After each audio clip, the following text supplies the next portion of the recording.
Dans la nature, le phénomène de bioluminescence est sûrement l'un des plus magnifiques, l'un des plus formidables. On le trouve au fin fond des abysses, dans les récifs coralliens, on le trouve même dans les forêts. Certains champignons sont bioluminescents, et pour peu qu'on leur approche une lumière noire, ils se mettent à briller. Ce phénomène est à l'origine des plus grandes révolutions dans la biochimie actuelle, dans l'étude des cellules vivantes, car un chercheur a réussi à extraire d'une méduse qui s'appelle Aecorea victoria des protéines fluorescentes, qu'on appelle depuis la green fluorescence protéine. Ce monsieur s'appelle Isamu Shimomura. Il a eu le prix Nobel de chimie en 2008 pour avoir isolé cette protéine. Il l'a eu d'ailleurs en même temps que Martin Chalfie, qui lui a réussi à implanter le gène codant pour la production de cette protéine. Ouais, le bout du code génétique qui fait que tu commences à sécréter cette protéine qui fait de la lumière dans d'autres animaux. Ce qui fait que quand ils produisent une protéine, en plus ils rajoutent à la fin cette petite protéine fluorescente qui fait qu'on voit la protéine qu'ils viennent de produire. Et cette protéine, elle continue à avoir l'action normale qu'elle a dans le métabolisme de l'animal, juste on la voit maintenant. Et un troisième monsieur, Roger Tsang, qui lui a réussi à faire décliner la couleur de cette protéine. Ce qui fait qu'on peut créer des organismes génétiquement modifiés, ou juste on a inséré ces petits génomes pour ces protéines, et ça va permettre de coder des protéines, certaines en rouge, certaines en bleu, certaines en verte, certaines en cyan, en jaune. Il y a énormément de couleurs maintenant dans la palette.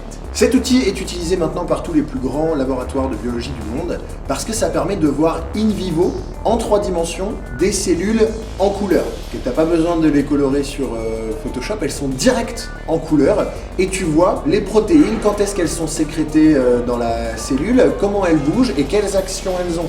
On voit les parois cellulaires d'une couleur, la protéine qui bouge d'une autre, la paroi nucléique, la paroi du noyau d'une autre couleur. Tu vois tout direct en couleur. Alors qu'avant, je me rappelle qu'on prenait le bout du machin, on l'écrasait entre 2 lamelles, et dans la bouillie, on essayait de regarder à peu près ce qu'on voyait, mais pas grand-chose.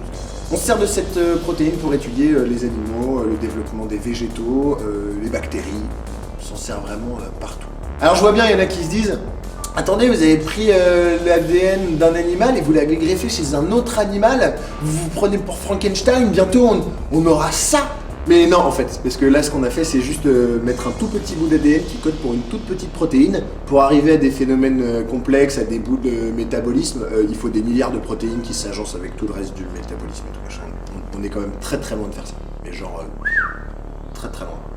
Par contre, ce qu'on a réussi à faire avec la green fluorescence protéine, c'est d'en foutre partout. Parce que ça marche bien. Donc du coup, vous pouvez acheter des poissons, par exemple. C'est une firme qui s'appelle Glowfish. Et les poissons, ils ressemblent à ça. À la base, c'est un poisson zèbre, puis ils les ont modifiés. Je fais de la pub aussi pour une autre entreprise qui s'appelle Soham Biotech, qui est une entreprise sud-coréenne, et qui, elle, s'est spécialisée dans la production de clones de chiens. La spécificité de ces clones, c'est que pour les différencier des chiens qui ne sont pas des clones, leur espèce de marque de fabrique, c'est qu'ils ont les ongles qui sont rouges. Si tu passes une lumière noire, c'est fluorescent. C'est un peu chelou, cette firme compte cloner un mammouth. Et ils vont voir quelle couleur ils leur mettent, suivant l'année où ils le feront, où sera la mode. Question vernis.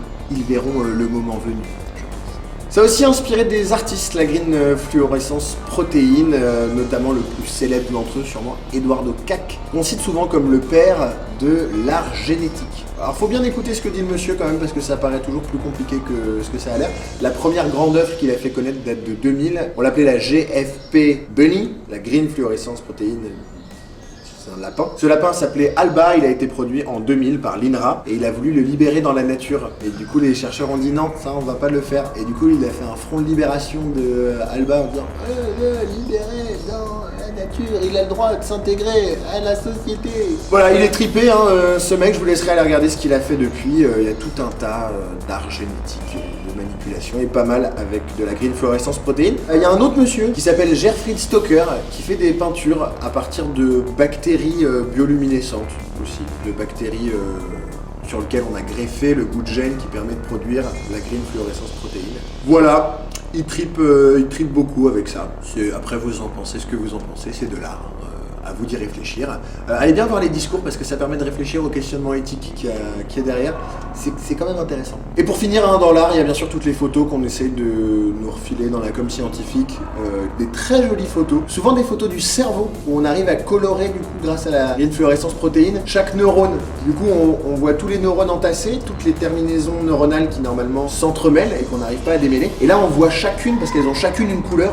Donc on arrive à repérer chaque terminaison neuronale. Donc c'est une avancée scientifique majeure. Comme image scientifique, c'est génial. Et après, on nous montre ça juste comme une image hyper belle et on nous dit que c'est de l'art. Alors là, il n'y a pas de discours sur rien. Hein. C'est juste une manière de dire que si c'est vrai, parce que c'est de la science, que c'est beau, bah ça doit être bien. Sûrement. Du coup, voilà, ça permet de pas trop se poser de questions, de faire des souris génétiquement modifiées, d'en faire quasi une vivisection en coupant son cerveau et en le regardant au microscope pour étudier précisément le fonctionnement cérébral. Ça peut paraître un peu crado comme ça, mais vu sur les images, c'est joli.